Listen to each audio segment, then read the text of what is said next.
Hello everyone, this is Swati Singh. Welcome to Shreeji classes. Last turn पे हम लोगों ने gas and liquid solution complete कर लिया था। आज हम Dalton's law of partial pressure करेंगे। इसमें जो हम बात करते हैं, यहाँ पे हम टोटल प्रेशर का वर्ड यूज करेंगे। अभी तक जो हम लोगों ने यूज किया है वो पार्शियल प्रेशर यूज किया है, ठीक है। तो यहाँ पे पी टोटल हम यूज करेंगे। पी टोटल क्या है? प्रेशर ऑफ गैस है, बहुत सारी गैस का मिक्सचर है, ए बी सी डी। तो इन गैसेस का जो मिक्सचर है उसका टोटल प्रेशर क्या है? पीटी। और अगर इंडिविजुअल गैस की बात करें, गैस ए का पार्शियल प्रेशर है ए, गैस बी का पार्शियल प्रेशर है पीबी, गैस सी का पीसी, गैस डी का पार्शियल प्रेशर है पीडी। तो ये बेसिकली बात कर रहा है total pressure of the solution, ठीक है। तो ये क्या है?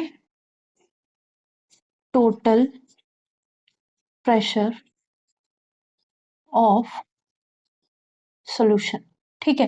टोटल प्रेशर ऑफ सॉल्यूशन की बात कर रहा है।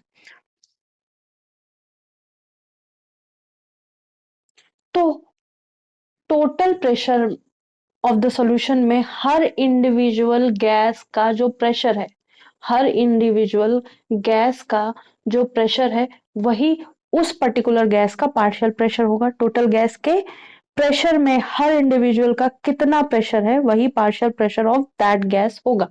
मतलब ए का पार्शियल प्रेशर और बी का पार्शियल प्रेशर, सी का पार्शियल प्रेशर और डी का पार्शियल प्रेशर मिलके पी टोटल या total pressure of the solution बनाते हैं। तो partial pressure is pressure exerted by individual gas in a mixture, ठीक है। तो पार्शियल प्रेशर क्या होगा? अगर अभी तक नहीं समझ में आया है तो पार्शियल प्रेशर क्या होता है? Pressure exerted by individual gas. Individual gas के द्वारा जो पार्शियल प्रेशर एक्सर्ट किया जाता है, पार्शियल प्रेशर जो है pressure exerted by individual gas in a mixture. Pressure exerted by an individual gas in mixture. Mixture के ऊपर एक पर्टिकुलर गैस का जो प्रेशर होगा वही उस गैस का पार्शियल प्रेशर होगा, ठीक है। तो डाल्टन्स जो फॉर्मूला है वो देख लेते हैं। ये तो टोटल प्रेशर की बात हो गई। जो डाल्टन का फॉर्मूला है, partial pressure of gas A is equal to, यहाँ पे पार्शियल प्रेशर वर्ड यूज होगा, mole fraction of A into mole fraction of gas A into total pressure of the mixture या सॉल्यूशन।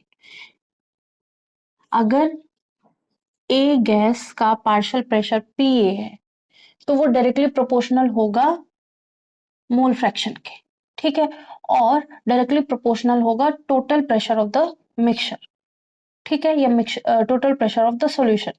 तो partial pressure of अगर हम B की बात करें तो mole fraction of B into P total. तो ये है लॉ या डॉल्टन्स का लॉ फॉर्मूला, ठीक है। पी ए क्या है? Partial pressure of the gas. X A क्या है? Partial pressure mole fraction of the gas A. And PT is total pressure. तो इसको हम ऐसे भी लिख सकते हैं, इसको हम लिख सकते हैं number of moles of A gas A upon number of moles of gas A plus number of moles of gas B plus number of moles of gas C plus so on into total pressure, ठीक है। इसको number of moles of gas B upon number of moles of gas A plus number of moles of gas B plus number of moles of gas C plus so on, जितनी भी gases हमने ली है multiply कर देंगे total pressure से। तो but किसी भी गैस का अगर हम पार्शियल प्रेशर निकालना चाहेंगे तो उसका मोल फ्रैक्शन मल्टीप्लाई कर देंगे टोटल प्रेशर से, तो हमें उस पर्टिकुलर गैस का पार्शियल प्रेशर मिल जाएगा। तो ये था छोटा सा एक फॉर्मूला जिसमें हम पार्शियल प्रेशर वर्ड यूज करते हैं। और ये जो एक्स ए एक्स बी है ये क्या है? Mole fraction. ठीक है।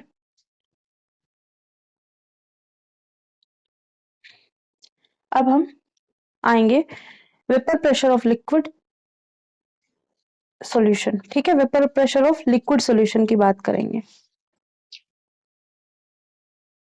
होप सो इतना नोट कर लिया होगा। इसको रब करते हैं।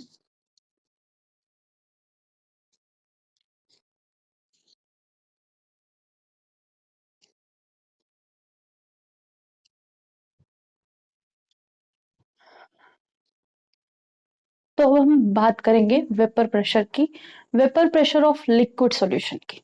ठीक है, उससे पहले ये समझ लेते हैं वेपर प्रेशर क्या है। ठीक है, तो वेपर प्रेशर क्या है? वेपर प्रेशर, तो ये तो समझ में आ गया होगा, एक तरह का प्रेशर है। किसका प्रेशर है? वेपर्स से जो प्रेशर लगता है। वेपर्स क्या होता है? वाटर से जो ड्रॉपलेट्स बनती हैं या वाटर का जो गैसियस फॉर्म होता है उसको हम क्या कहते हैं? वेपर। ठीक है, तो eight equilibrium the pressure applied bye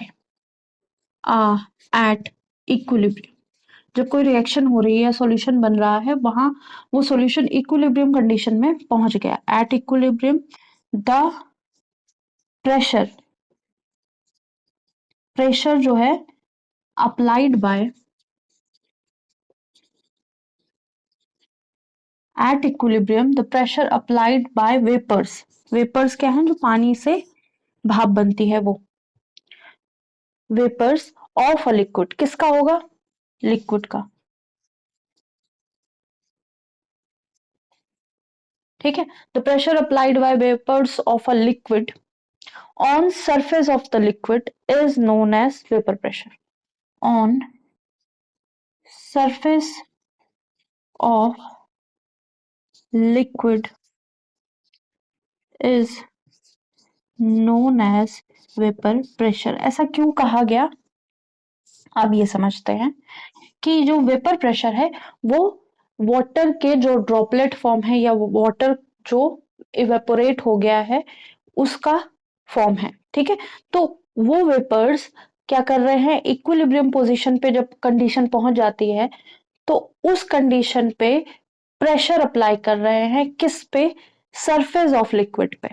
ठीक है, अब जो हमारा सॉल्यूशन है, vapour pressure of liquid solution की बात कर रहे हैं, तो हमारा सॉल्यूशन कैसा है? लिक्विड स्टेट में। हमारा सॉल्यूशन कैसा है? लिक्विड स्टेट में। तो लिक्विड सॉल्यूशन है, तो लिक्विड सॉल्यूशन का मतलब हमारा सॉल्वेंट लिक्विड स्टेट में होगा। सॉल्यूशन उसी फॉर्म में होता है जिस फॉर्म में हमारा सॉल्वेंट होता है। ठीक है, तो सॉल्वेंट जो है हमारा लिक्विड है, सॉल्यूट जो है हमारा सॉलिड या लिक्विड दोनों हो सकता है। ठीक है, गैस भी हो सकता है, लेकिन हम गैस पढ़ चुके हैं हेनरी लॉ में। ठीक है, तो अब हम बात करेंगे सॉल्यूट जो है हमारा सॉलिड या लिक्विड कोई भी हो सकता है। और यहाँ पे एक या एक से ज्यादा कंपोनेंट वॉलेटाइल नेचर के हो सकते हैं। वॉलेटाइल मतलब ऐसे जो भाप बन के उड़ जाते हैं। तो हमारा जो सॉल्वेंट है वो वॉलेटाइल नेचर का है, और जो सॉल्यूट है वो हो भी सकता है वॉलेटाइल नेचर का, नहीं भी हो सकता है। ठीक है, तो अब हम ने ये समझ लिया कि जो हमारा सॉल्यूशन था वो लिक्विड फॉर्म में है, उसमें सॉल्वेंट लिक्विड है, सॉल्यूट सॉलिड या लिक्विड कुछ भी हो सकता है, इनमें से कोई एक या दोनों वॉलेटाइल नेचर के हो सकते हैं। अब यहाँ पे जो वेपर प्रेशर है उसने क्या कहा कि ये जो हमारा सिस्टम है, इस सिस्टम में क्या है? सॉल्यूशन फॉर्म में, और यहाँ से वेपर्स बन बन के निकले हुए हैं, वेपर्स है। ठीक है, अब ये जो वेपर्स है ये प्रेशर अप्लाई कर रहे हैं। ये वेपर्स क्या कर रहे हैं? प्रेशर अप्लाई कर रहे हैं on the surface of the liquid. जो सरफेस है लिक्विड की उस पे ये जो सॉल्यूशन है, ठीक है, एक सिस्टम बना, उस सिस्टम में क्या है? सॉल्यूशन है, हाफ फिल्ड सॉल्यूशन। और सॉल्यूशन कैसा होगा? उसमें से कोई एक चीज वॉलेटाइल है। अब जो वॉलेटाइल है तो वो भाप बन के उड़ेगी। टेम्परेचर ज्यादा होगा तो ज्यादा तेजी से उड़ेगी, कम होगा तो कम तेजी से उड़ेगी। ठीक है, तो एक वॉलेटाइल नेचर का है तो उसने वेपर्स बना लिए। जब वेपर्स बना लिए तो बहुत सारे वेपर्स हैं, तो वो क्या कर रहे हैं? प्रेशर एक्सर्ट कर रहे हैं सरफेस ऑफ लिक्विड के सरफेस को। जब वेपर्स लिक्विड के सरफेस पे प्रेशर एक्सर्ट करेंगे तो उसको क्या कहेंगे? Vapour pressure. ठीक है, अब ये जो vapour pressure of liquid solution है इसके दो टाइप हमको पढ़ने हैं। पहला टाइप है लिक्विड इन लिक्विड, दूसरा टाइप है सॉलिड इन लिक्विड। ठीक है, तो वेपर समझ में आ गया। ठीक है, और वेपर प्रेशर समझ में आ गया, जो यहाँ पे सॉल्यूशन यूज हो रहा है वो समझ में आ गया। तो लिक्विड को लिक्विड में और सॉलिड को लिक्विड में देखेंगे। तो पहला जो हमारा वेपर प्रेशर के अंदर टॉपिक है वो है vapour pressure of liquid in liquid solution. ठीक है, लिक्विड इन लिक्विड सॉल्यूशन का वेपर प्रेशर।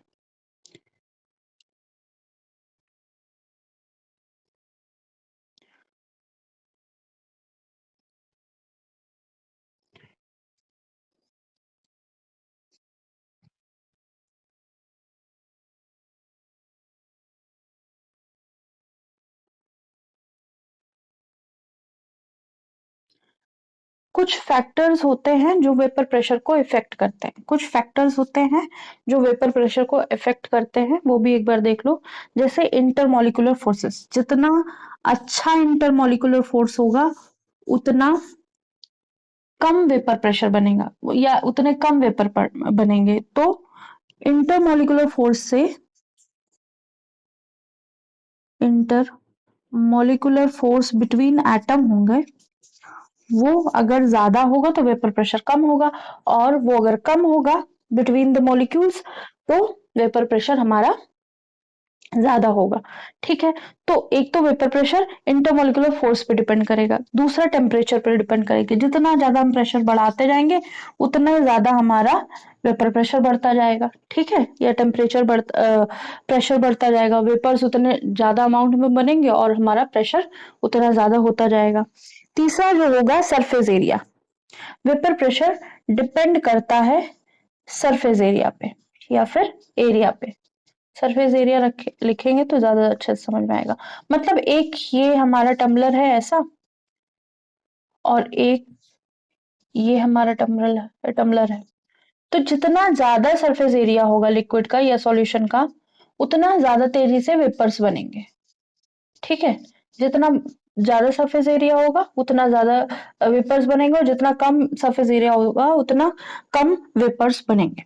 ठीक है, तो ये कुछ फैक्टर्स हमें ध्यान रखना है कि वेपर प्रेशर इनवर्सली प्रोपोर्शनल होता है इंटरमोलिकुलर फोर्स के और डायरेक्टली प्रोपोर्शनल होता है टेम्परेचर की, और डायरेक्टली प्रोपोर्शनल होता है सरफेस एरिया की। तो यहाँ पे कुछ टर्म्स हम लोगों ने पढ़े होंगे, जैसे अगर हम स्पिरिट लेते हैं अपने पाम में, तो स्पिरिट क्या करती है, इवेपोरेट करती है। स्पिरिट इवेपोरेट करती है तो हमारे हाथों को ठंडा महसूस होता है।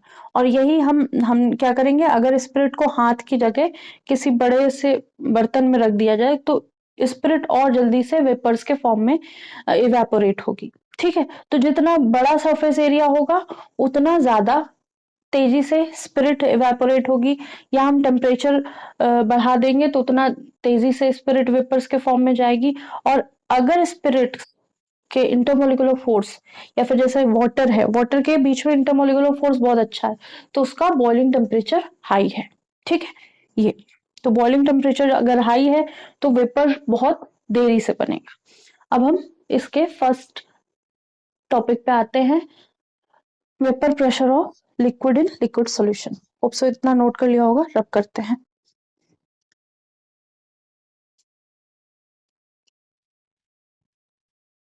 तो vapour pressure of liquid in liquid solution की बात करेंगे। तो यहाँ पे हम क्या लेंगे, बाइनरी सॉल्यूशन लेंगे। बाइनरी सॉल्यूशन लेंगे, बाइनरी सॉल्यूशन मतलब यहाँ पे हमारे पास दो कंपोनेंट है, दो कंपोनेंट है, तो दो वोलाटाइल लिक्विड है हमारे पास। ठीक है, जो कंपोनेंट है, टू कंपोनेंट, वन और टू लिए हैं, दोनों क्या है, वोलेटाइल लिक्विड है। ठीक है, हमारे पास कंपोनेंट है, कंपोनेंट वन एंड टू। ठीक है, दोनों कंपोनेंट को हमने क्लोज कंटेनर में लिया हुआ है। क्लोज कंटेनर में हमारे पास वन एंड टू है, दोनों वोलेटाइल है तो दोनों इवेपोरेट करेंगे, दोनों क्या करेंगे, इवेपोरेट करेंगे। एक इक्विलिब्रियम मेंटेन करेंगे, कंपोनेंट वन है और कंपोनेंट टू है, एक इक्विलिब्रियम मेंटेन किए होंगे। ठीक है, तो इक्विलिब्रियम कहाँ, लिक्विड फेज से और वेपर फेज। ये हमारा वेपर मीडियम है, वेपर है, और ये हमारा लिक्विड फेज है। ठीक है, तो जो हमारे दो कंपोनेंट हैं वो इक्विलिब्रियम मेंटेन करे हैं, इसको ऐसे नहीं लिखते हैं।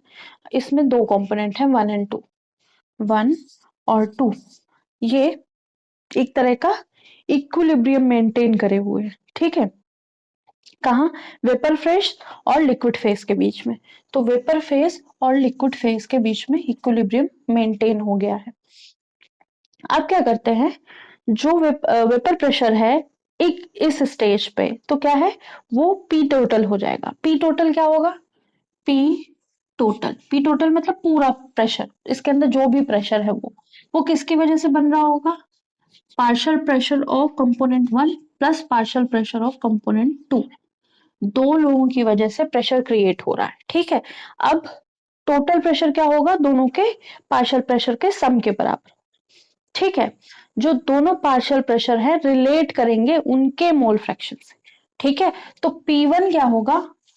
P1 is mole fraction of 1 into P total के बराबर होगा, और P2 is equal to mole fraction of component 2 into P total के बराबर। ठीक है,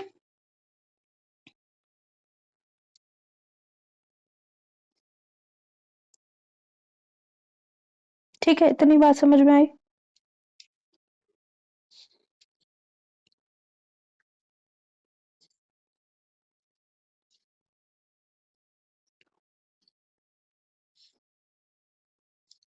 तो एक क्या थे, फ्रेंच साइंटिस्ट थे जिनका FM रॉल्स नाम था, उन्होंने क्वांटिटेटिव रिलेशनशिप दिया। ठीक है, एक यहाँ पे लॉ दिया जिसको हमने नाम दे दिया रॉल्स लॉ। रॉल्स लॉ क्या है? RAOULTS। ठीक है, एक लॉ दे दिया ये सबको देखते हुए। ठीक है, तो वो लॉ क्या था? For solution of volatile liquid, for solution of a volatile liquid, कोई सॉल्यूशन है जिसमें हमने वोलेटाइल लिक्विड्स लिए, दो लिए ना, तो आ नहीं लिखेंगे। For solution of volatile liquids the partial vapour pressure of each component, the partial vapour pressure of each component, जो पार्शियल वेपर प्रेशर होगा each component is directly proportional to mole fraction of its mole fraction present in the solution, is directly proportional. Each component of solution is directly proportional to किसके? Mole fraction present in solution, proportional to its mole fraction present in solution। मतलब कहने का कि जो solution है हमने volatile liquid से बनाए हुए हैं, दो लिक्विड से हमने सॉल्यूशन बनाया हुआ है, तो जो पार्शियल प्रेशर होगा, vapour pressure, partial vapour pressure of each component मतलब 1 का अलग 2 का अलग, is directly proportional to its mole fraction, मतलब 1 का partial pressure is directly proportional to mole fraction of 1। ठीक है, एंड 2 का partial pressure is directly proportional to mole fraction of 2। तो अपने मोल फ्रैक्शन जो सॉल्यूशन में प्रेजेंट है उसके प्रोपोर्शनल होंगे। ठीक है,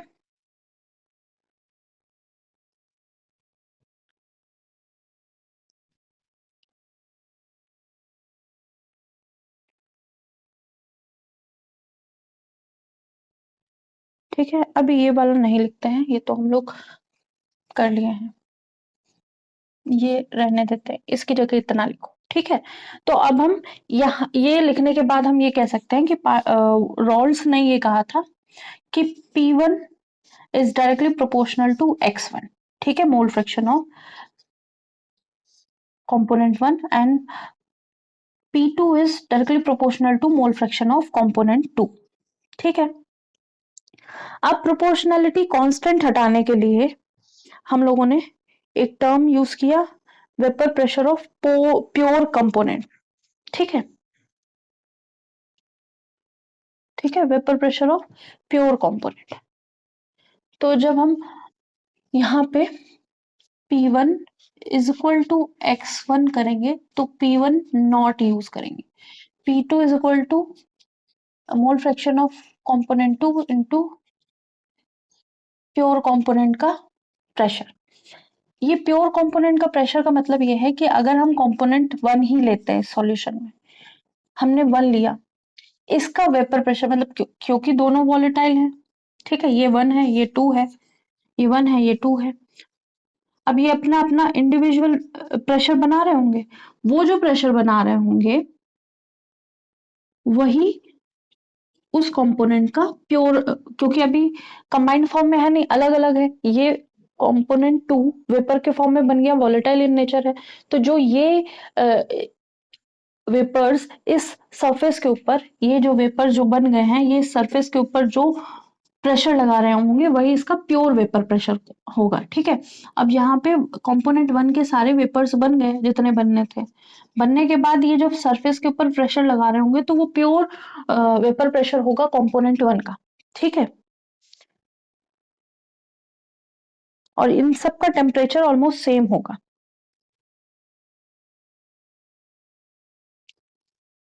और डाल्टन्स लॉ के अकॉर्डिंग हमको ये पता ही है, P total is equal to P1 plus to P2, ठीक है।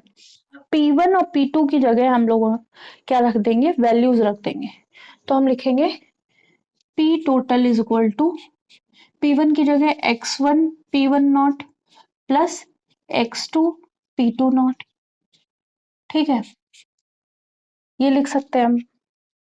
जब हम X1 P1 नॉट और X2 P2 नॉट लिख सकते हैं, ठीक है, तो दो ही कंपोनेंट है हमारे पास, दो कंपोनेंट है, एक का मोल फ्रैक्शन X1 है, एक का मोल फ्रैक्शन X2 है, और दो ही चीजें हैं तो X1 plus X2 is equal to 1 है, मोल फ्रैक्शन हमेशा 1 के बराबर होता है, जितने भी कंपोनेंट हो सबका सम जो है 1 के बराबर होगा, तो हमने X1 को क्या ले लिया, X1 माइनस X2 ले लिया, X1 को 1 माइनस X2 ले लिया, 1 minus X2 P1 not plus X2 P2 not, इसको ओपन करेंगे, P1 not minus X2 P1 not plus X2 P2 not, ऐसे ओपन करके लिख सकते हैं। अब ये जो है सारी चीजें बस रीअरेंज करके लिखी जाएंगी और इसमें अब कुछ नहीं होगा, ठीक है। तो बस इसको रीअरेंज करके लिख लेते हैं, क्या लिखेंगे, ऐसे लिख देंगे, P total is equal to P1 not plus X2 common, mole fraction of component 2 common ले लेंगे, और यहाँ पे लिख लेंगे P2 not minus P1 not, ऐसे लिख लेंगे, P2 not minus P1 not.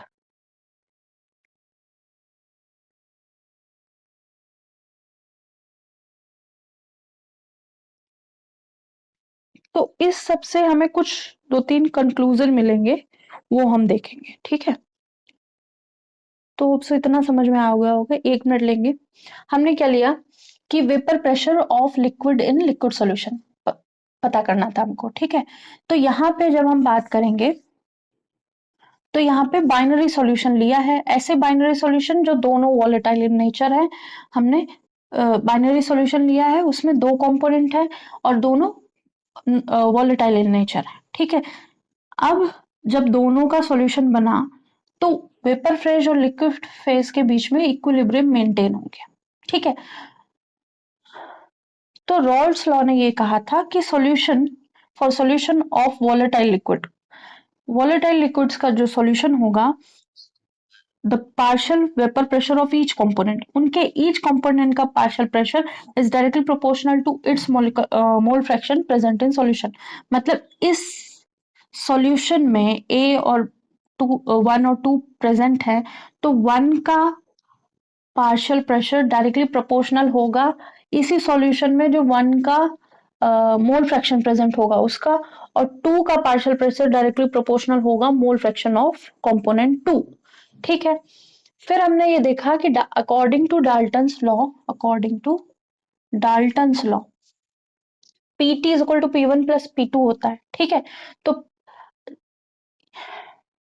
ये हमने लिख लिया था यहाँ पे, P1 is directly proportional to x1 और P2 is directly proportional to x2। तो जब हमें ये डाल्टन्स लॉ के अकॉर्डिंग पता है तो हमने इस पे ही क्या रखी, P1 और P2 की वैल्यू रख दी।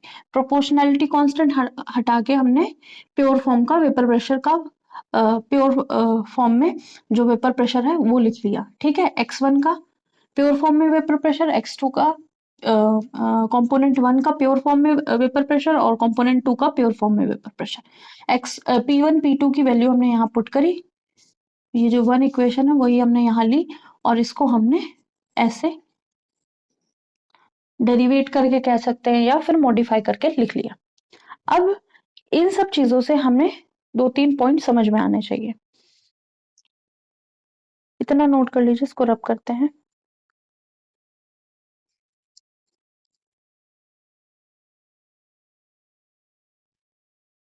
तो जब हमने सारा इक्वेशन डेरिवेट करके एक इक्वेशन फॉर्म में ले आए, उसके बाद हमको कुछ चीजें देखने को मिली कि जो टोटल वेपर प्रेशर है सॉल्यूशन का related to mole fraction of any one component, जो टोटल वेपर प्रेशर है वो किसी भी एक मोल फ्रैक्शन से हम रिलेट कर सकते हैं। ठीक है, अब यहाँ पे हम x2 की जगह x1 भी ले सकते हैं। ठीक है, mole fraction of component two की जगह कंपोनेंट वन भी ले सकते हैं। ठीक है, वो ध्यान रखना है। या फिर हम ऐसे कह सकते हैं कि ये जो है यहाँ पे वन माइनस एक्स टू की जगह हम यहाँ पे x1 ही रहने दें और यहाँ पे वन माइनस x1 कर दें, तो ये पूरा पार्शियल प्रेशर होगा वो किससे, कंपोनेंट वन से रिलेट हो जाएगा। ठीक है, सेकेंड हमें क्या देखने को मिला कि vapour pressure, total vapour pressure over solution varies linearly, linearly change हो रहा है। ठीक है, तो जैसे हम इक्वेशन ऑफ लाइन लिखते हैं y is equal to M X plus C. ठीक है, तो हमें ऐसा कुछ इक्वेशन देखने को मिल रही है। ये क्या है, ये एक तरह का कांस्टेंट है और यहाँ पे मोल फ्रैक्शन इसका एक्स कंपोनेंट होगा और ये क्या है, ये स्लोप की तरह वर्क कर जाएगा। तो लीनियरली चेंज कर रहा है with mole fraction of component two, क्योंकि हमने ये इक्वेशन कंपोनेंट टू के अकॉर्डिंग बनाई है, इसलिए हमने देखा कि जो हमारा इक्वेशन है वो लीनियरली क्या कर रहा है, वेरी कर रहा है। ठीक है, टोटल वेपर प्रेशर सॉल्यूशन का है वो लीनियरली वेरी कर रहा है, तो ये किसके बराबर आ गया था, P1 not plus P2 minus P1 not into x2। तो ये हमारी पूरी इक्वेशन जो P टोटल है वो लीनियरली वेरी कर रही है कंपोनेंट टू के मोल फ्रैक्शन के हिसाब से, depending on vapour pressure of pure component. जो प्योर कंपोनेंट के वेपर प्रेशर है वन टू के, जो टोटल वेपर प्रेशर है डिक्रीज करेगा इंक्रीज करेगा with respect to increase in mole fraction of component one. जैसे जैसे हम कंपोनेंट वन का मोल फ्रैक्शन बढ़ाते जाएंगे उस हिसाब से हमारा टोटल वेपर प्रेशर या तो इंक्रीज करेगा या फिर डिक्रीज करेगा।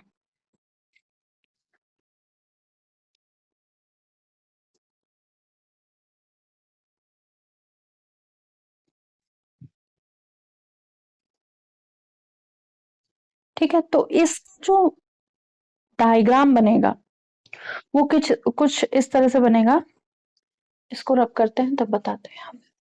यहाँ पे एक ग्राफ बन जाएगा,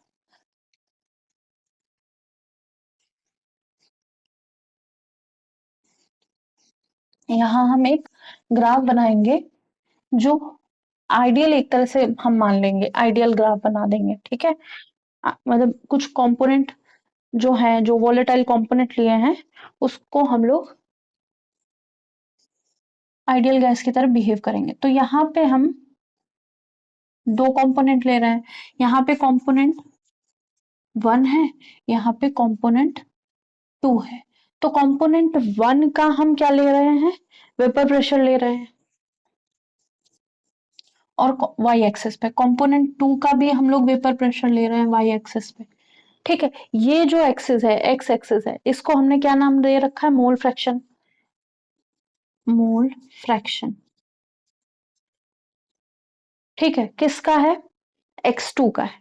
ठीक है, x2 का, क्योंकि जो हमने ये वाली इक्वेशन निकाली है, P total is equal to P1 not plus P2 minus P1 not और x2, ये जो हम लोगों ने इक्वेशन निकाली है, यहाँ पे हम लोगों ने ये वाला कंपोनेंट x2 ले रखा।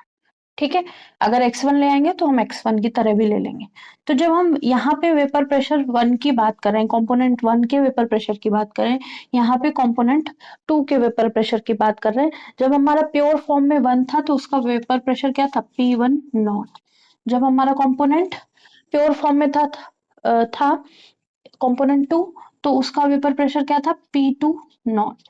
ठीक है, अब हम मिक्स कर दिए हैं, तो यहाँ पे मोल फ्रैक्शन ऑफ 1 कितना है, mole fraction of 1, component 1 is 1 है, और यहाँ मोल फ्रैक्शन ऑफ कंपोनेंट 2 इज 1 है, और मोल फ्रैक्शन ऑफ कंपोनेंट 2 0 है, यहाँ पे मोल फ्रैक्शन ऑफ कंपोनेंट 2 1 यहाँ पे 0 है।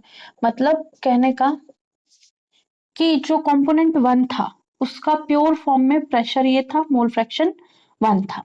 जो कंपोनेंट 2 था उसका प्योर फॉर्म में वेपर प्रेशर ये था, और उसका जो मोल फ्रैक्शन था 1 था। लेकिन जैसे जैसे हमने मिक्स करना शुरू किया, जैसे जैसे हमने मिक्स करना शुरू किया, तो हमने देखा कि ये कुछ ऐसा लीनियर इक्वेशन दे रहा है, लीनियर इक्वेशन दे रहा है, और ये जो लीनियर इक्वेशन दे रहा है उसमें ये जो P टोटल है वो P1 प्लस P2 के बराबर है। ये जो इक्वेशन है ये P1 प्लस P2 के बराबर है। अब P टोटल हमने निकाल लिया है x2 के रिस्पेक्ट में, तो इसका स्लोप हो जाएगा, स्लोप P2 नॉट हमारा ज्यादा है माइनस P1 नॉट से। ठीक है, तो ये पूरा कंक्लूजन हम इस ग्राफ में देख सकते हैं कि जो टोटल वेपर प्रेशर है वो रिलेट कर, जो टोटल वेपर प्रेशर है वो रिलेट कर रहा है मोल फ्रैक्शन ऑफ x2 से। जो टोटल वेपर प्रेशर है वो लीनियरली वेरी कर रहा है, लीनियरली वेरी कर रहा है, ऊपर मतलब लीनियरली चेंज होता जा रहा है एक मोल फ्रैक्शन के रिस्पेक्ट में कंपोनेंट 2 के। ठीक है, जब हम कंपोनेंट 1 का मोल फ्रैक्शन चेंज करेंगे तो जो टोटल वेपर प्रेशर होगा वो भी इंक्रीज या डिक्रीज करेगा। ठीक है, तो ये था